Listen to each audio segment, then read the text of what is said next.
السلام عليكم ورحمة الله تعالى وبركاته. مرحبا بكم في هذه الإطلالة الخاصة حيث لا مكان للهدوء ولا وقت للراحة. نحن أمام معركة لا تعرف الرحمة، أمام صراع تتقاطع فيه الطموحات وتعلو فيه راية المجد أو تنكسر الأحلام في قلب الولايات المتحدة الأمريكية، وتحديدا على أرضية ملعب لينكولن فاينانشال فيلد. يستعد وداد الأمة لخوض مواجهة نارية أمام العملاق الإيطالي يوفنتوس ضمن الجولة الثانية من دور المجموعات لكأس العالم للأندية 2025. مواجهة تشبه نارا تحت الرماد، فيها الحساب عسير والمكافأة عظيمة والفرصة لا تمنح مرتين.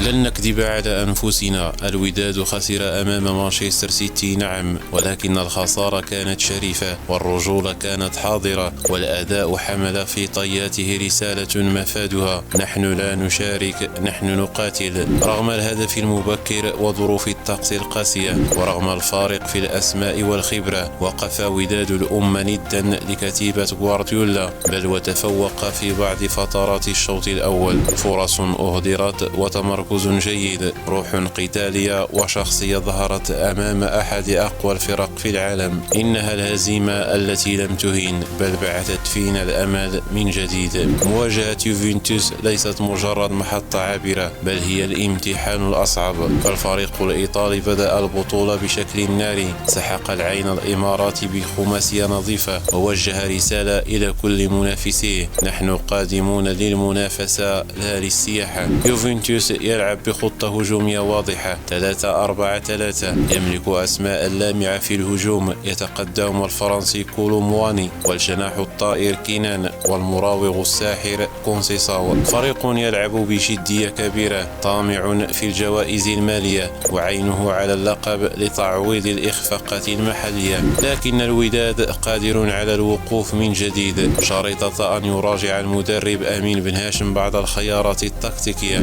أولا، خطة ال5 مدافعين ب3 قلوب دفاع أظهرت هشاشة واضحة في التمركز وأدت إلى أخطاء فادحة تسببت في هدفي السيتي. ثانيا، نظام الدفاع الرباعي يعطي توازنا وانسجاما أكبر ويقلل من فوضى التغطية والمسؤوليات. ثالثا، يجب إعادة النظر في بعض الأسماء، خصوصا المدافع بوطويل الذي باد بعيدا عن التركيز وكان نقطة ضعف واضحة في اللقاء الأول. الأنباء القادمة من معسكر الوداد تبشر بالخير. أيوب بوشتا عاد إلى التدريبات الجماعية بعد الإصابة ويرجح أن يكون جاهزا. حمزة الهنوري أصبح بكامل الجاهزية، والأهم عمر السومة المهاجم الهداف سيلتحق بالفريق وقد يشكل الفارق في مواجهة يوفنتوس. قد يتساءل البعض كيف تكون مواجهة اليوفي أصعب من مواجهة السيتي؟ الجواب في التفاصيل. السيتي لعب بثقة زائدة وربما بعض الاستهتار، أما اليوفي فهو يخوض كل دقيقة كأنها معركة حياة أو موت.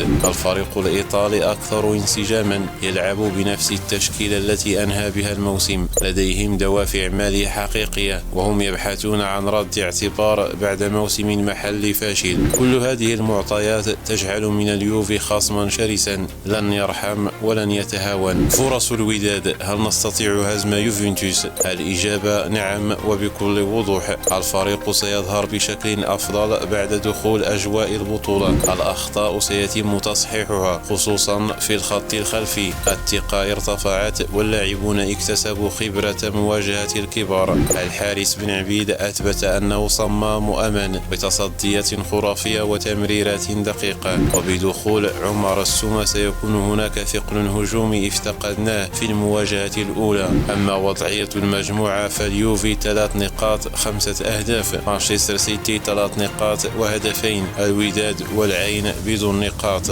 الوداد اليوم لا يملك طرف التعادل، بل عليه أن ينتصر إن أراد أن يبقي مصيره بين يديه في الجولة الأخيرة ضد العين. الفوز يجعلنا في قلب المنافسة، التعادل يبقي الأمل، والهزيمة تصعب المهمة. يا جماهير الوداد، يا عشاق الكرة المغربية، نحن أمام ساعة الحقيقة، إما أن نقف بشجاعة بالشجاعة أو ننسحب بصمت. إما أن ندون أسماءنا في سجل الشرف أو نكتفي بالحضور كمجرد رقم. هذا هو وقت الرجال، هذا هو وقت القتال. موعدنا غدا الأحد على الساعة 5 مساء بتوقيت المغرب على أرضية ملعب لينكولن فاينانشال فيلد. لا تنسوا مشاركتنا، توقعاتكم وآرائكم في التعليقات. وداد الأمة لا يموت بل ينهض دائما ويقاتل حتى النهاية. إلى اللقاء في الحلقة القادمة، والسلام عليكم.